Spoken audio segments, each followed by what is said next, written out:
Now I keep seeing these Polaris's for sale, Oh yeah. and I really want one, but they're all 163s, and that's driving me There's nuts. some that are 155s, but Very yeah. hard to find. Yeah. Getting kind of annoying. Well, welcome everybody. This is podcast number 1 for OK Riders. So I guess first we'll just kind of introduce ourselves and what OK Riders is. I'm Ryan Ostrom. I'm Norman Hansen. And yeah, we're just okay. We're not going to be jumping off any cliffs or doing any whole bunch of what's those things where they go up and they do the what's that called? Bow ties? Bow tie. Yeah. Yeah, I mean, We're not. I'm going to try. Well, we're gonna get some I video mean- of Norman trying to do a bow tie, and I do hopovers like just every other time. But no, just kidding. I don't. No, you Probably just do never will. hopovers. But yeah, I guess to start off with, I started riding about 25 years ago. I bought 2 sleds at once. The first one, one of them was a Skidoo 1994 Skidoo 583. It was a long track, 136. Oh, yeah. With yeah, inch and a real quarter long lugs. track. Yeah. Well, back then it was either short track or long Yeah, track. yeah, So yeah. you could get a 122 short track. Mhm. Everybody said, don't get that. Make sure you get a long track. And so then my other sled was a Skidoo Scandaic 2-seater 340 fan cooled 122 with 1/4 inch nubs. And that thing would just really never get stuck because you would just keep it floored, obviously, even on, like hard snow. It was like maybe 15 miles an hour.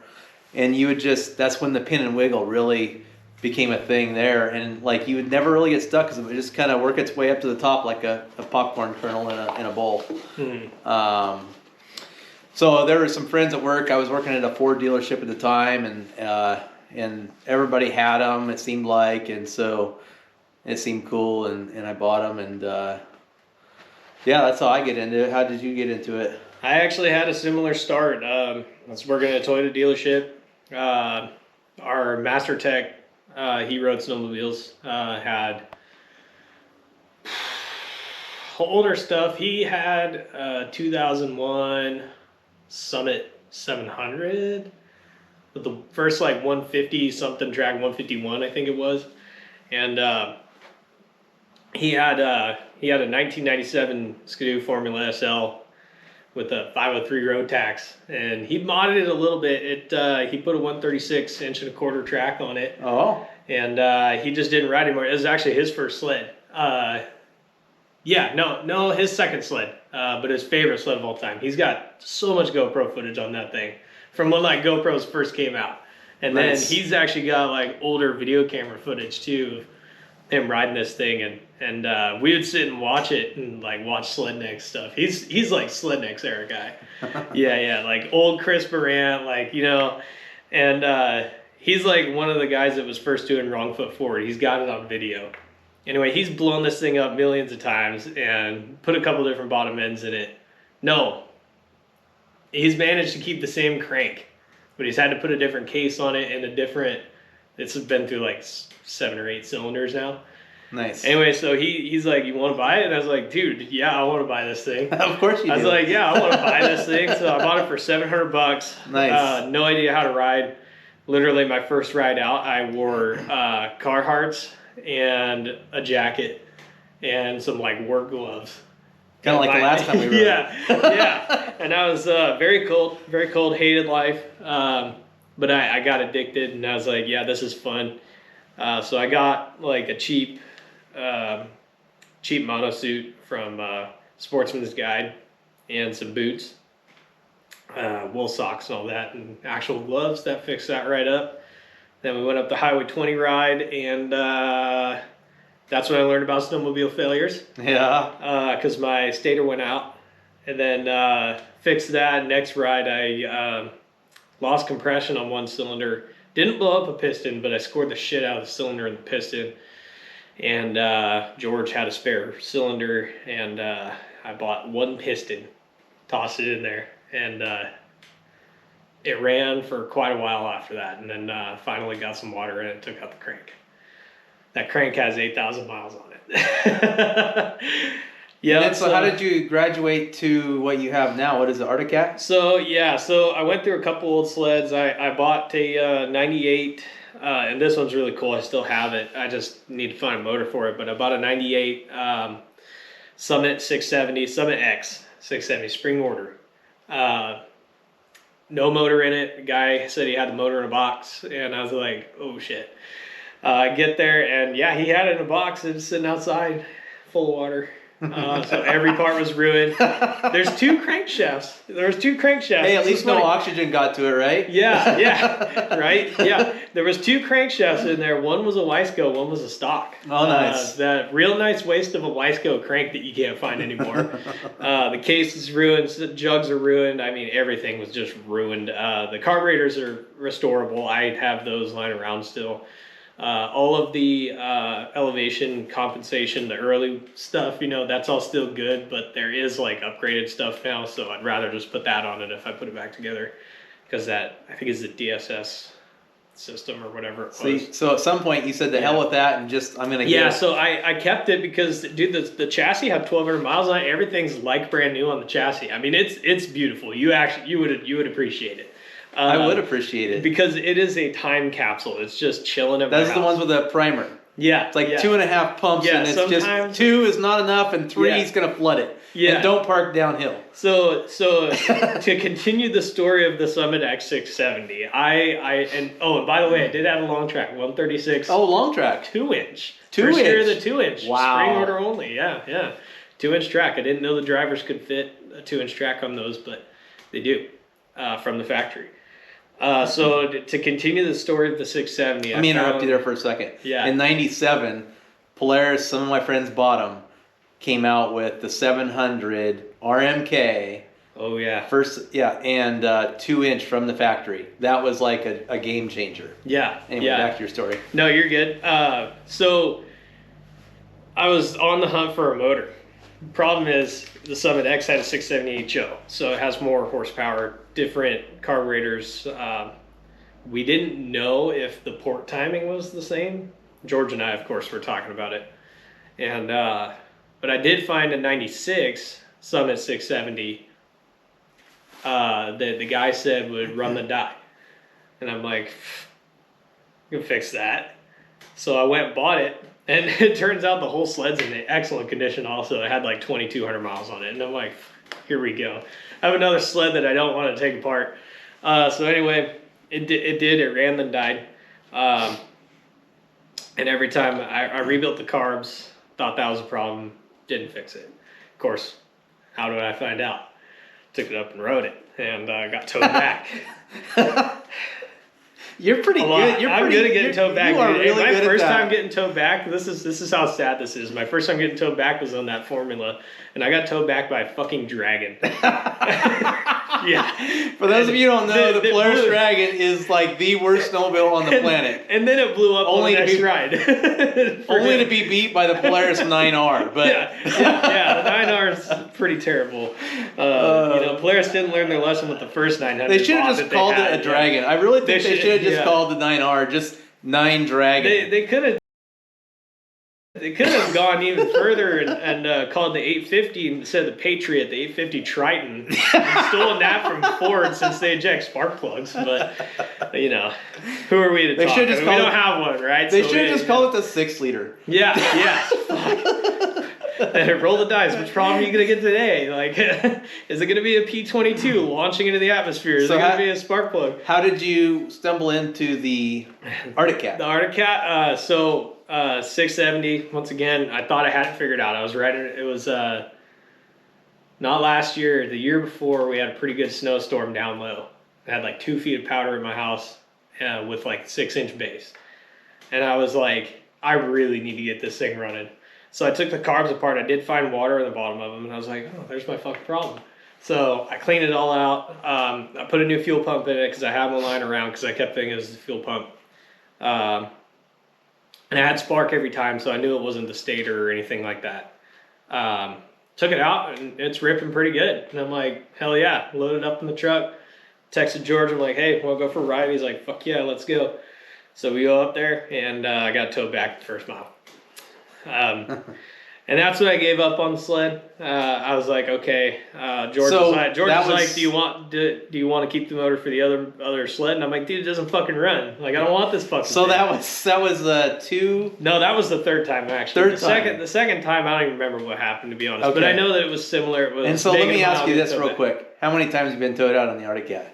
The Arctic Cat twice. Oh, just I've got the You've honor done it both both times. times. Oh Yeah. wow. Yeah, you've done it So both one more time, and then that's gonna be it for the Arctic Cat. Oh no! The Arctic Cat's done. Oh, okay. Yeah, the Arctic Cat's done. All right. So then, how'd you find the Arctic Cat? So when I got towed back with the 670 the third time, I called Mike, my buddy Mike, and I was like, hey, you still got that Arctic Cat for sale? He's like, yeah. And I was like, you want 55 for it, like you said? And he's like, nah, for you, I'd take $1,000 off. I just want it gone. I'm like, sit. So I went to the bank, pulled some cash, and went and gave him some money, loaded up the sled, and took it out for a first ride on my own, and just kind of put it around. It was what ride was that? That was the club ride that's in January, late January, I think. Maybe it's February. I don't know. Like on the east side? No, it's up at Baker. Oh. I think it's it's not the Memorial ride. Oh, the kids ride. I can't remember. I honest to God can't remember, because I took it up and I was like, this is totally different than the old shit I've been riding. Like, this is crazy. I can actually like do things with it. Tons of power, obviously, compared to the old ones. Well, except for when the 670 ran good, that thing ripped. But it also had like no track compared to the Arctic Cat. So fast forward a little bit for these guys. So I think we met on Facebook or something. Yeah, and then anyway, so we ended up decided to go riding. I mean, how else does two snowmobilers meet these days, or Instagram or something, right? I was looking for a ride because none of my buddies wanted to ride. Like Mike didn't want to ride, George didn't want to ride, and I was like on Facebook. I'm like, dude, is someone looking to ride? Like, I need to go ride. So we go up, and it was a great day. It was like sunny, and it just dumped like about 18 inches or so up on Baker, and we get just up into the salad bowl where it's just starting to get into good snow, and he's like, I think I might have spun a belt. And then I blew a belt. And turns out it wasn't a belt. No, it's my chain case. Yeah. In typical Arctic Cat fashion, the chain case exploded. So I towed him back down and went back up and found some other guys to ride with. That's the nice thing about having a lot of riding partners is there's always somebody, right? Then you put a belt drive on it and thought that was the God's given answer to all your problems. It did fix all my problems for that season. Okay. I got 2 or 3 more rides in. Yeah, 2 or 3 more rides in, and then snow kind of went to So you shit. ride about 4 times a year.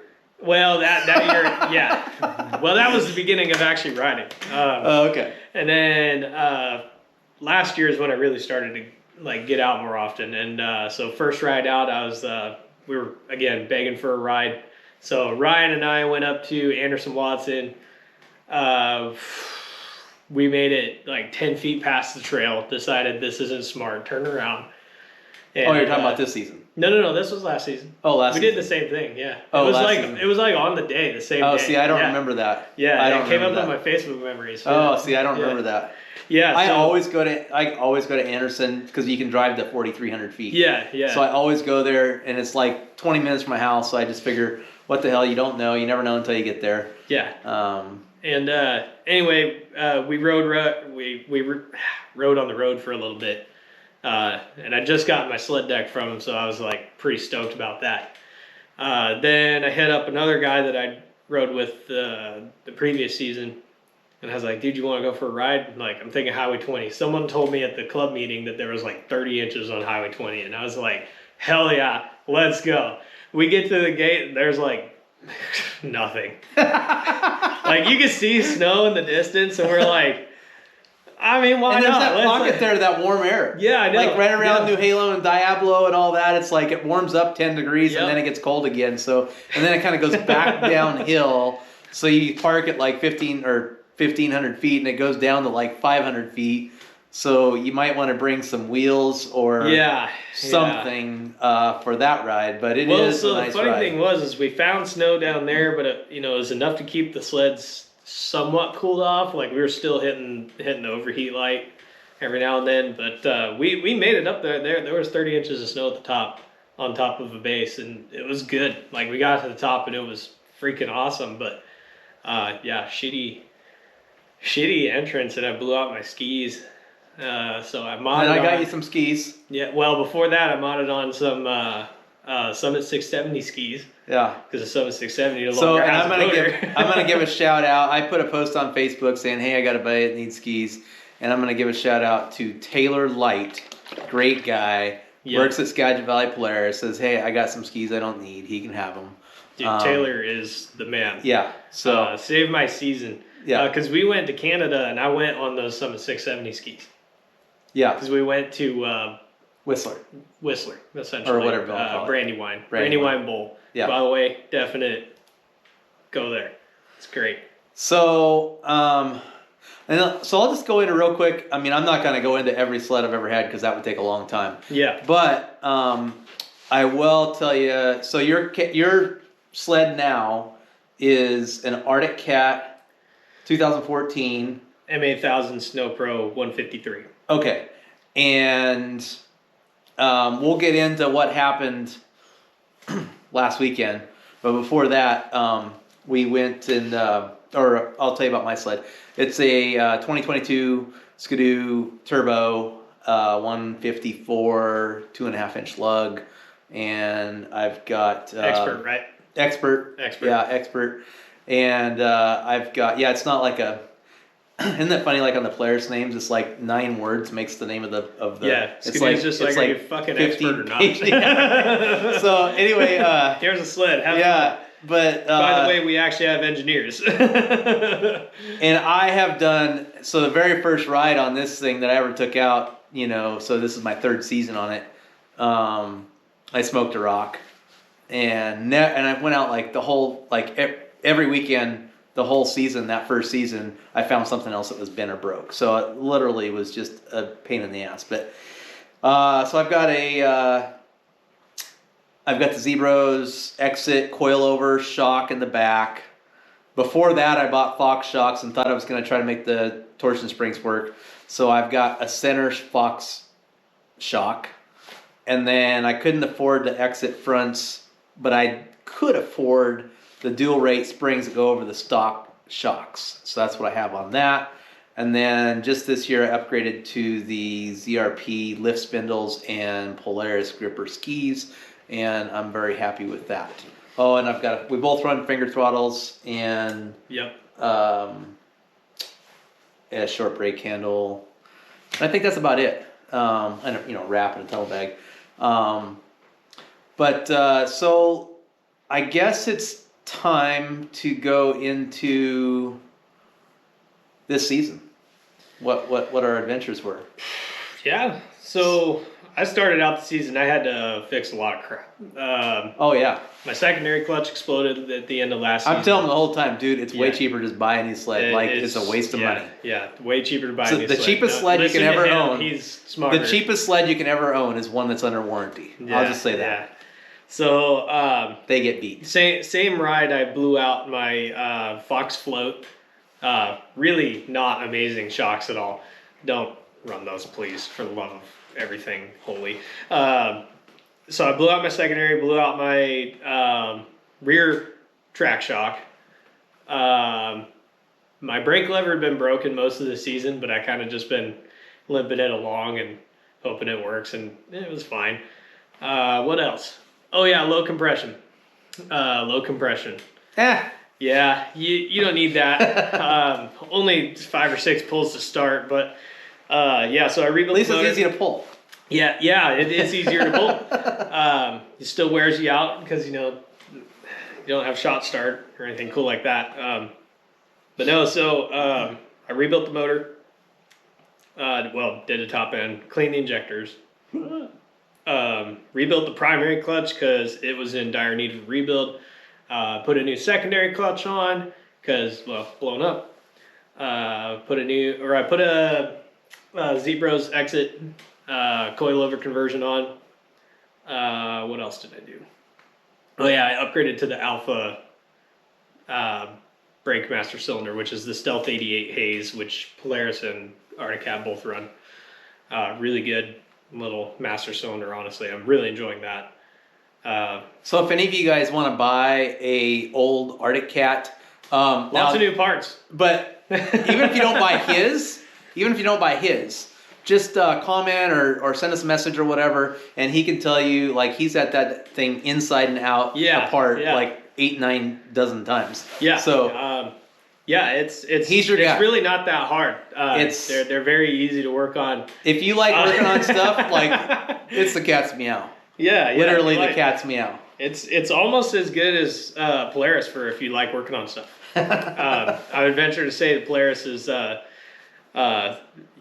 more friendly to that. Like you have to work on it more often, but it is cheaper to work on. So I'm at a disadvantage there, and I mean I get to keep my spark plugs though, so that's also cool. So you got it all fixed up. So I got it all fixed up, and we were gonna go to Revy, so we wanted to do some test runs. Yep. So we went to Harts Pass. Well, we went to Anderson first. So we did go to Anderson first, and he's like so excited because we didn't want to chance it. There was like maybe 14-15 inches of snow, and it just, like, if we could have got up to 5,000-6,000 feet, we'd have been fine, but there just wasn't that we could get to easily, and so we turned around and made a few rips up and down the road and called it a ride. Yep, went home. Then we went to Harts Pass. Then we went to Harts Pass. We had a really, really good day, honestly. And so let me just explain too, like, we live, I have a Cedar-Woolley, Washington address, and he has a Concrete, Washington address, which is about 2 hours from Harts Pass if the Highway 20 pass is open. Normally it closes. So normally, if there's enough snow at Harts Pass, there's enough snow to close the pass. Then it's a 5.5 hour drive for us to go to Harts Pass, so we don't get there very often. Yeah. So it is, and Harts Pass is 6,400 feet or whatever it is. Yep. So the snow is usually a lot drier and it stays better a lot longer, and there's not very many people that go there because there's not very many people that live there. And it's an awesome place. Cool features, stumps and rocks and trees and logs and hills and no hills and whatever you want, it's got everything. But this year was kind of unique in that it snowed, a big snowstorm. They shut it down, then they opened it back up, and then it snowed a little bit, and they kept it open.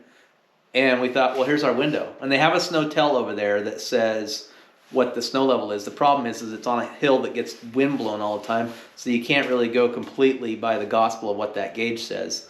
But it was 26 inches or something like that on the snow gauge when we looked and said, okay, let's go. And we decided to play hooky because the temperature was going to warm up the next day. And this was a Thursday. Yep. So it wasn't last Thursday, but the Thursday before. And we went over there, and it was good. It was good.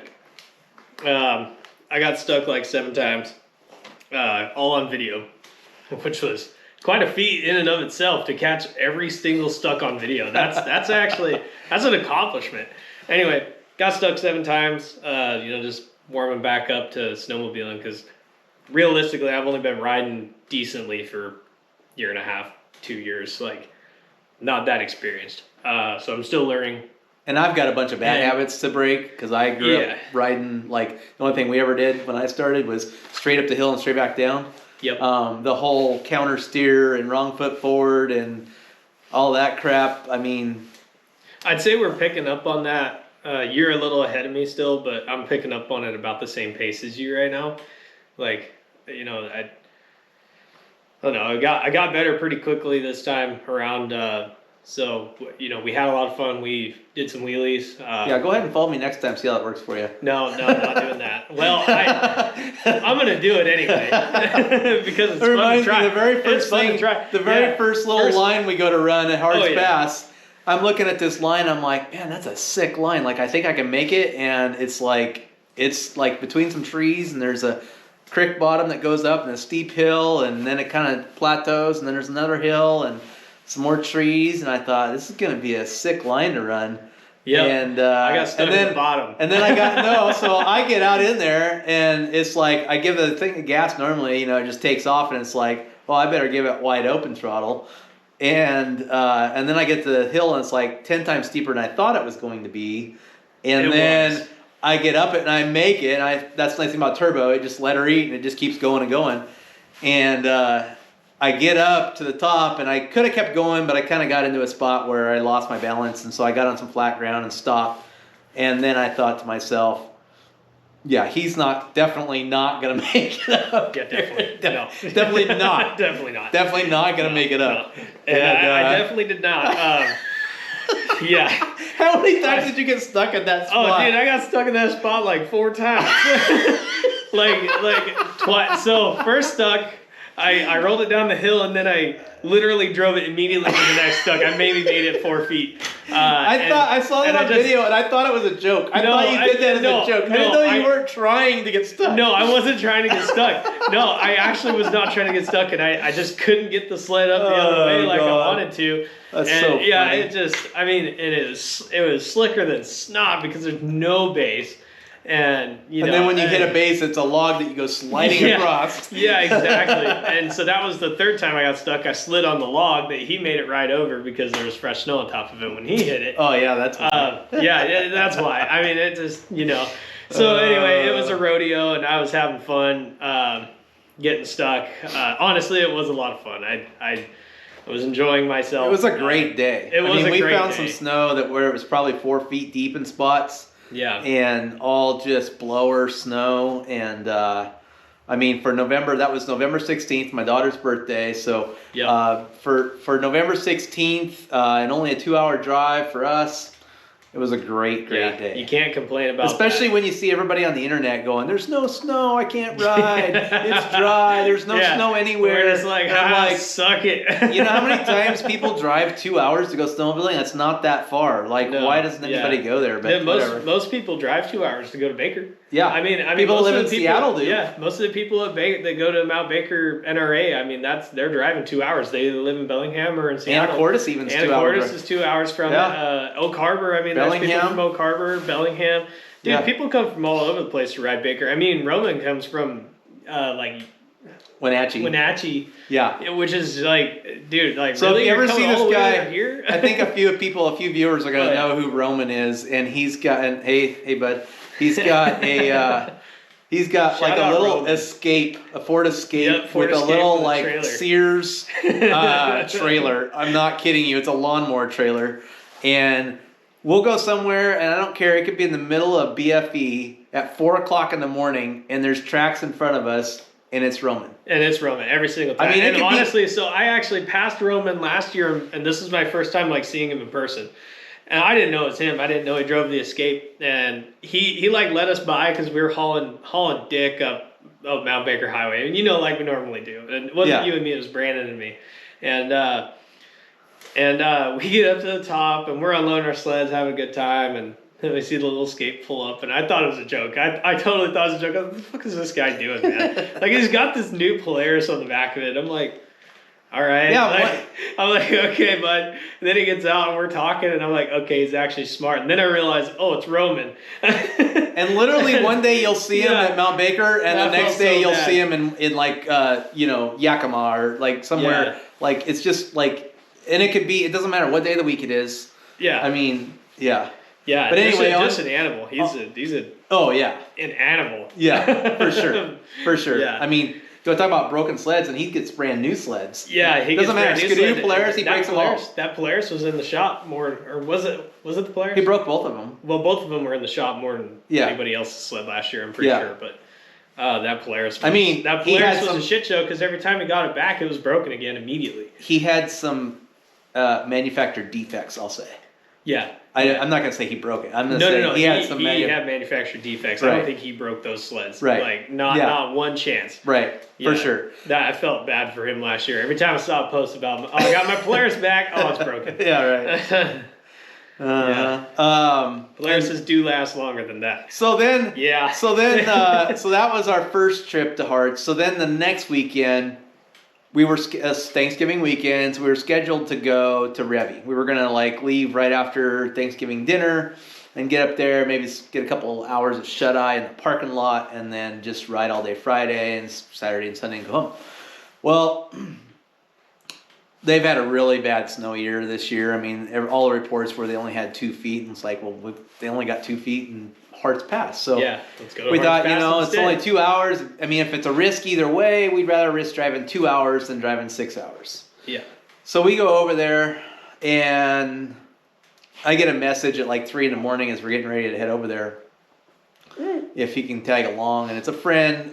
We got up there and it was like supposed to be sunny, and it was like blowing 40 miles an hour, and all the slopes were wind blown, and we looked everywhere for snow, and we just couldn't find it. We looked for three hours roughly. Yeah. No, 4 hours. Well, we didn't get back to the truck till noon. Yeah. So we were up there 4 hours looking. And for we got snow to the and, coffee stand at Mazama at 7. So anyway, we did that, and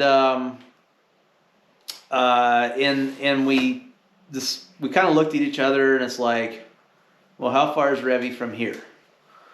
Well, we looked at our phones, and it was like 6.5 hours. Only problem is Norman didn't bring his passport and doesn't have an enhanced driver's license.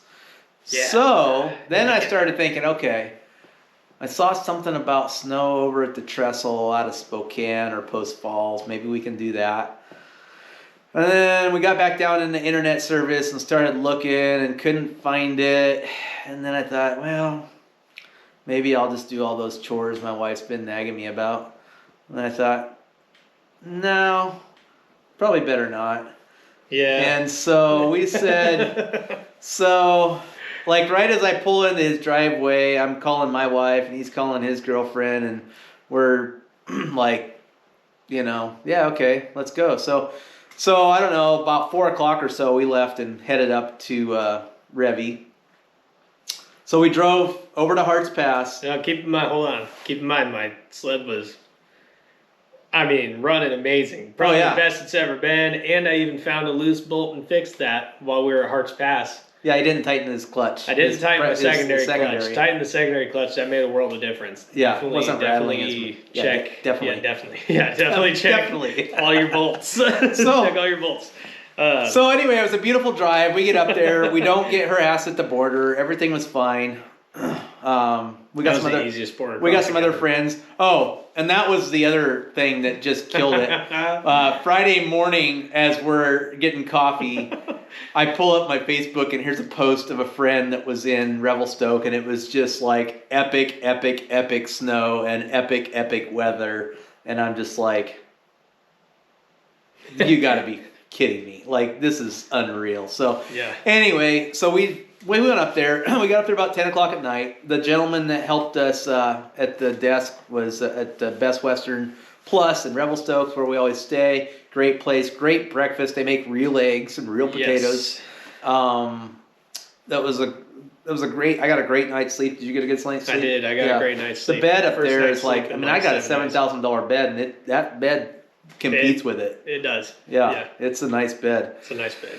Nice pillows. Anyway, separate beds though. Yeah. Yeah. So then we went up to Boulder, and normally I'm used to pulling in the parking lot, and it's like no matter what time you get there, there's always 50 rigs there. Of course, there's none there because it's all gravel. And we start heading up the road. Now I haven't been there since 2018, and he hasn't been there at all. And I know the way that I've gone before, and so we get up there, and long story short, we kind of took a side route and kind of went a little bit out of our way, the wrong way a couple times, but we finally got to the right direction. And then we get to a point, and he's like, oh, my sled just died. And that wasn't the first time it died. He didn't see the first time it died. Oh. So when we went the wrong way the first time, when we were going up that hill, it died going that way. But it started right back up, and I thought it was a fluke. I was like, okay, whatever. Start back up. All right, it's running good. Fuck it. Keep going. So following you, we got up to the spot where we turned around, still running good. I never shut it off once going that way. Turn around, come back down, stop, check our phones. Yeah, we're not to where we need to be. Let's go this way. And stop, check the phones again. Yeah, still going the wrong direction. So turned around, went back down, went the other direction again. To be fair, we really didn't have a good map. We didn't have a good map at all. No, that was actually my fault. I meant to do that at the hotel. I had it on my ready. I am not a map guy. I go by memory, and I'm the map guy. He's the map guy. I didn't take the time to look at it at all, and it just didn't dawn on me that I didn't do it. I had it on my list and everything to do, and I just didn't do it. Anyway, excited. So we turn around, we get back past the truck, and then we found that one trail that the one we went off on. Yes. And there was actually snow, and it had the sign that said cabin this way, and I'm like, oh yeah, that makes sense. Thank you, Revelstoke Snowmobile Club, for putting those in. And then we get probably 1,000 feet down that, and my fucking sled dies. And this time it died harder than it did before. It was sputtering and and then it died. I'm like, okay. Now, up until this point, I've never really seen him pissed off or really giving me any shit or anything. And he was pretty frustrated at that point. Yeah. Well, yeah, because it ran. It's it's overfueling. I'm gonna blow it up. Yeah. Well, I thought it was going lean, and I thought it was gonna blow it up. Yeah. So anyway, it had the symptoms of going lean. And so we're poking around the sled. I pulled the hood off. I pulled everything off, and I'm checking wiring stuff, just trying to see. We started up. I was feeling on the fuel hose, trying to see if it was building enough pressure. I couldn't pinch it off, so it's got to have a lot of pressure. Then I'm like, okay, well, it's running fine now. He's like, hey, your pull cord's dying, and I'm like, yeah, I sorry about that. GoPro batteries died. We're back. Where were we? Well, we were talking about how you were pissed off. So no. We were talking about the pull cord. I was pissed off, and I calmed down, and I'm like, okay, let's just put it back together. It's running fine. And he's like, your pull cord's dying. I'm like, yeah, it is. It's definitely dying. Definitely. I'm like, yeah, definitely. Okay, so we started, and I saw it when it went in. I'm like, fuck, it tore. I'm like, well, I'll just leave it running the rest of the day. Anyway, some sleds had gone by us while we were working on my piece of junk Arctic Cat. And and they're like, you need help? We're like, nah, we're good. Well, we go up the trail, and dude's on a G5 Skidoo, and he's sitting there, the ass end of this thing's just collapsed. And I'm like, what the hell happened? He's like, dude, my torsion spring broke. So another reason to get a Zebros Exit coilover, which by the way, I love mine. Yeah. You love yours? I mean, it's night and day. Great suggestion. I would never run a Do without a coilover for more than, unless I just absolutely had to. Especially, and that Zebros one is just so smooth. They're very adjustable. I really like it. The build quality is amazing. Well, it came in real handy when you had the right bitch on the back of mine. Yeah, it did. Yeah, because you can lock them out, which is pretty cool. So anyway, we stopped and we're like, hey, you need help? He's like, nah, we're good. Okay, sounds good. Pull the cord. I see that it's ripped, and I'm like, all right, I'm really leaving this thing running the rest of the day. I take off, sled's still running great. And we get probably half a mile up the trail after that, I think. Well, the whole time I'm telling him, you just need to clear it out. And I was ripping this thing wide open every chance I got, and like I said, it's running great. I mean, it was pulling hard. I'm like, okay, it's good. We'll just have a good time. Well, it started sputtering, so I said, screw it, and held it to the bars. I mean, wide open, and it just brrr, and I'm like, no, please don't do this. I'm just holding it open, just go, come on, just catch and go. And it's dead. It just won't run. So anyway, it dies in the middle trail. And I carefully pulled my pull cord out, and it's just ripped to shreds. So I wrapped the last little bit around my hand, had enough to crank, just nothing. And I'm like, dude. By this point, I was pissed. Because, the only expectation I had was that I could ride my freaking sled, and I couldn't do that. So anyway, we turned it around, brought it back down the trail. a little ways to a wide spot, put it off to the side, and I rode on the back of his sled up to the cabin, and then we went. So then we saw all our friends up there. There was like hardly anybody there, but like all 8 people were people from Skagit County.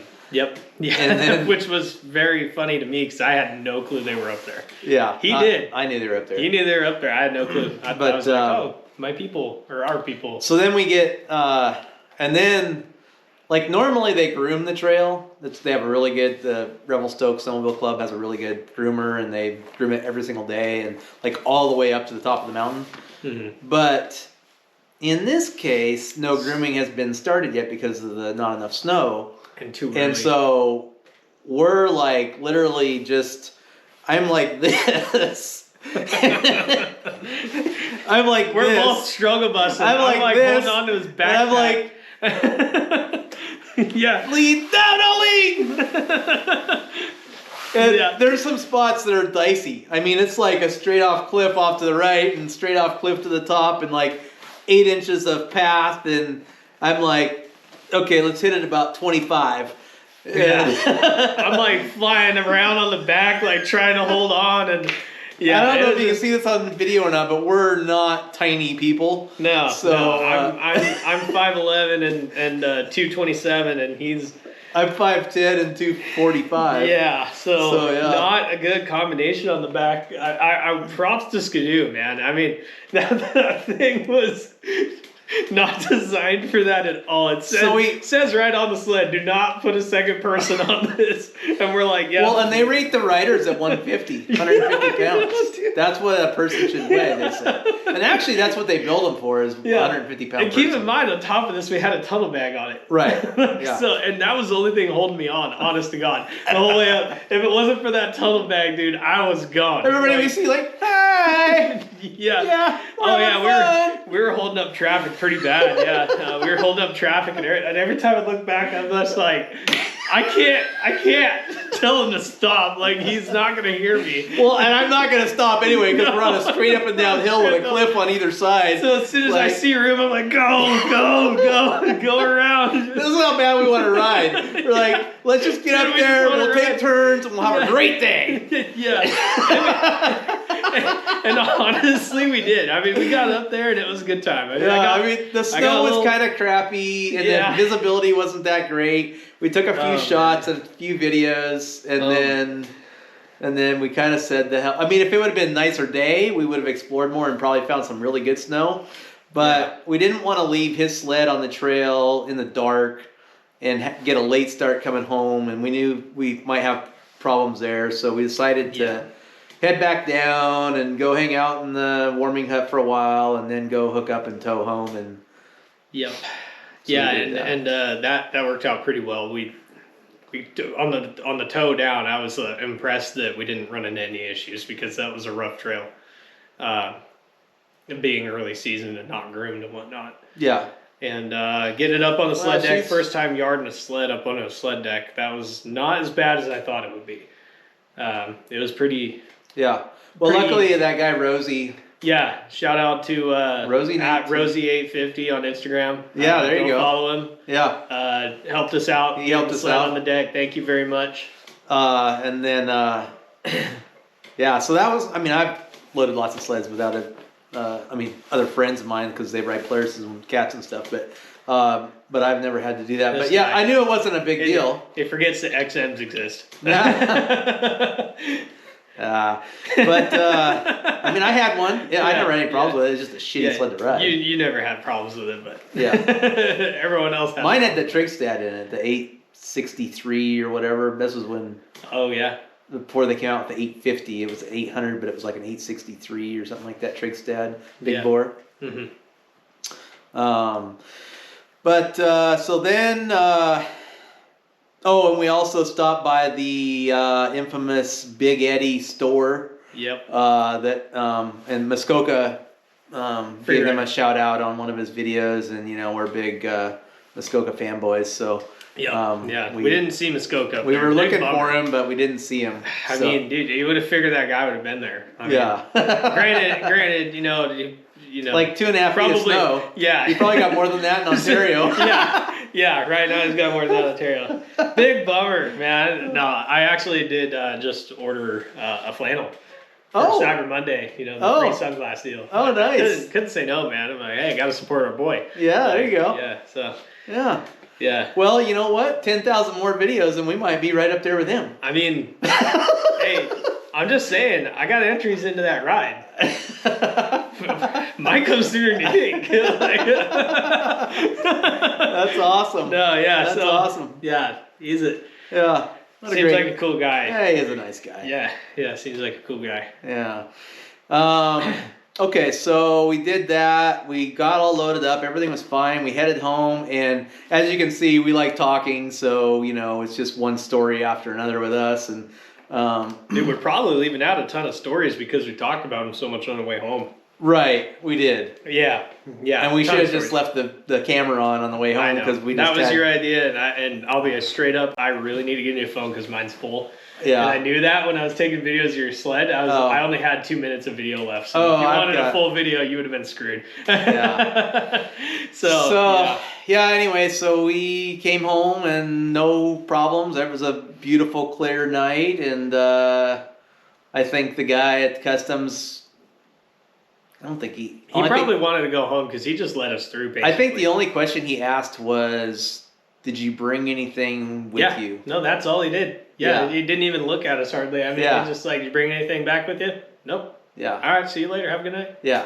That was the easiest border crossing And I've you ever never had. know. Yeah, you just never. I know. mean, I've had one time where we spent 8 hours at the border, and they ripped apart all of our stuff 3 times and thought we were like, I don't know, Hugo Chavez or something trying to smuggle drugs across Yeah. into Canada. I mean, it was, but it was pretty seamless both ways, and so that's good. So that was last weekend, and now it looks like, and then so we looked at the weather report. It didn't at the time on Saturday when we looked at it. It looked like it was going to be no new snow anywhere in the PNW for 10 days or something like that. like 2 weeks, and then So now it's changed, and Yeah. now they're saying, of course, I just put a cover page on my Facebook page of a snowmobile shot instead of summertime shot, so I may have jinxed it. well, so what I've noticed in this pattern is, so we have this pattern where if I post a winter picture as my cover photo, there's no snow. There's none. So if I put a summer one up, there's snow. Ryan posts that, and then I see on Future Snow, he's like, oh yeah, it's gonna be a 37-inch storm, and I'm like, yeah, bull crap. I'm like, dude, you were wrong last time. And then it's like all over like everything, and I'm Yeah. like, oh, Yeah. he's right Yeah. this time. And I'm like, okay, well, So it's I don't supposed get to to post snow. snow. I don't get to post snow pictures. Ryan does. So this is Tuesday, the 27th. What is it And- with my luck, man? and it's supposed to start dumping Thursday night, Friday, Saturday, Sunday, Monday. It's just supposed to be a big storm coming in, one right after the other. And So guess- we'll see. Yeah. They're saying snow levels are going to hover between 2,500 and 3,500 feet, which is fine. You can get plenty of riding in around here with that. I mean, that's going to build. I mean, Baker NRA will open up if it holds true. Yeah. Which would be good for everyone else. Yeah. Um, Any of you guys want to ride Mount Baker, look us up, and that's kind of our home base. But it's not like the rest of the world where, a lot of people that live, I think, in Montana or Colorado or Utah or pretty much anywhere east of the Cascade Mountains thinks that, once it snows, unless it's been tracked out, it's good for, a couple of weeks. Whereas here, it's good for a couple of hours. yeah. Like, Literally, it's only because- good for a couple hours. it's so warm and it's the ocean wet, sloppy snow that comes in, the mashed potatoes. And I mean, there's exceptions to this, but typically, and there's so many people, we're like an hour and a half from Seattle, and there's so many people that go snowmobiling up here that, if you don't get there the day after the big storm, there's nothing left. Yep. On the west side. Now on the east side of the mountains, which is only a couple hours, 2.5 hours away, you can still find snow a lot of times. Because number one, there's not as many people over there, and number two, it's a drier snow. Yeah, it's more like what you'd find in the Rockies. Just drier, deep. But, stays deep for a while because You know, it just doesn't I hear get some of tracked these out. guys on other podcasts and stuff saying, "Oh yeah, it's like we haven't had snow for 3 weeks, but we still know where to go. We can still find good snow." Yeah, we ain't gonna find good snow here 3 weeks after it snowed. You're just not. And you'll see that on videos later this year. I'm sure we'll go on a shitty day. Yeah. Or two. Because it's bound to happen. I mean, you can't. Well, you never make know it what it's gonna be every like till you get there. Yeah, and you never know. So you just have to go and have fun and poke around and find the spots, which I'm sure we'll do a ton of exploring. Because there's so much that I haven't been to at Baker. I mean, I've kind of explored the basics. I know of where some of the secret spots are. There's no secret spots. There's no secret spots. I mean, it's just there's a lot. There's a lot. I mean, it's a huge riding area for Washington because we have wilderness areas that you can't go out of bounds on. There's a lot of people that just go up to the Salad Bowl and they think, "Oh man, this is it." Well, they think that it's such a big area. Wow, I got all this. Yeah. And literally, if there's a lot of snow, like you could just ride that area right there. Yeah. In that And I have, 100 acres or whatever, and have a great time. But that's like 1/17th of what there is to ride at Baker. Yeah, no, that's absolutely true. You got Sulphur Side, you got Railroad Side, you got. Everybody knows of Pocket Lake. Everybody goes over there and destroys that. But I do love going over there for a good hill climb. It's always fun because it's a hill descent down in and a hill climb out. You don't get a choice, so you gotta grow a pair if you've never done a hill climb before. And honestly, that was my first all right, let's figure it out. And I went straight up that southwest side. And off of Adair, and I was like, oh yeah, this is awesome, I'm gonna do it again. So I did, and yeah, great time.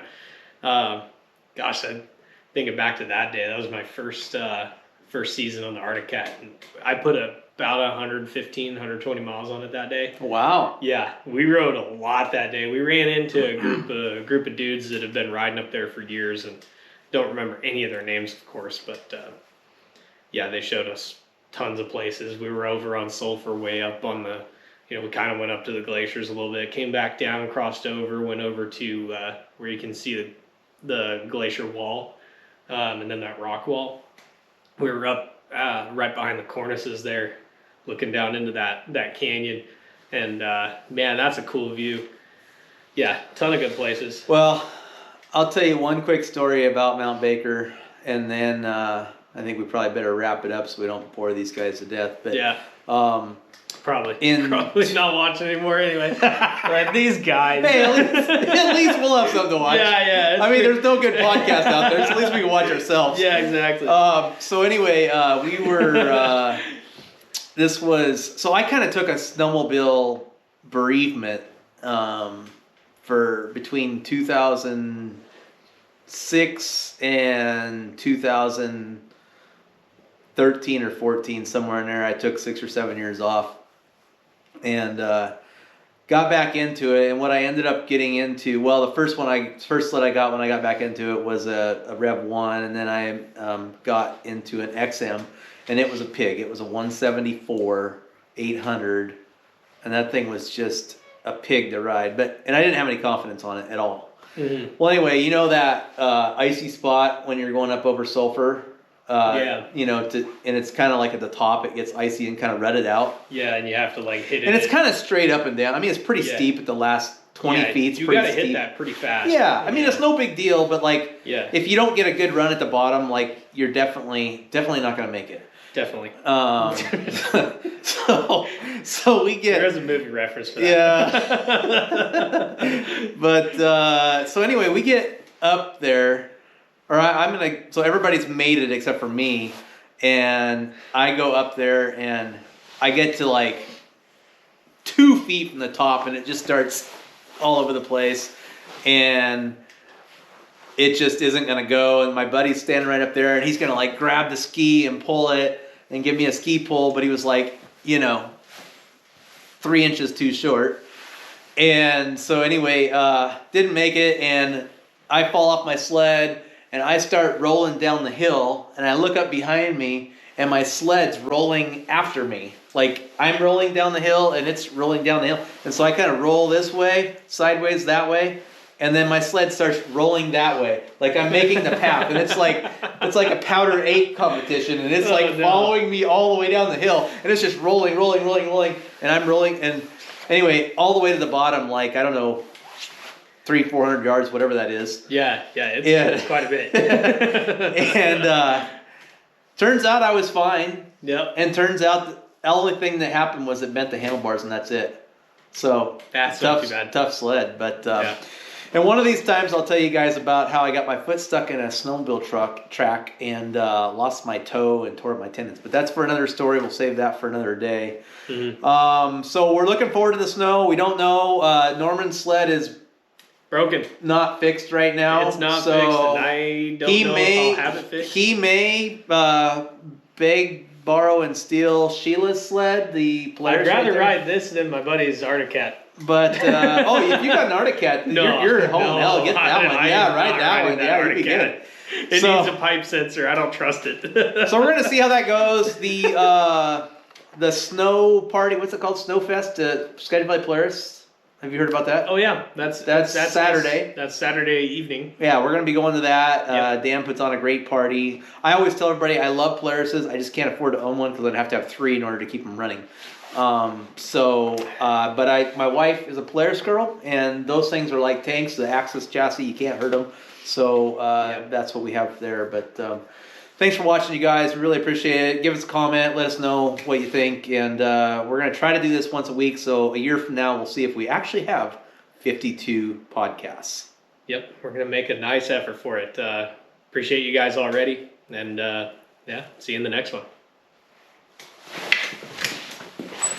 That's pretty easy. Mm-hmm.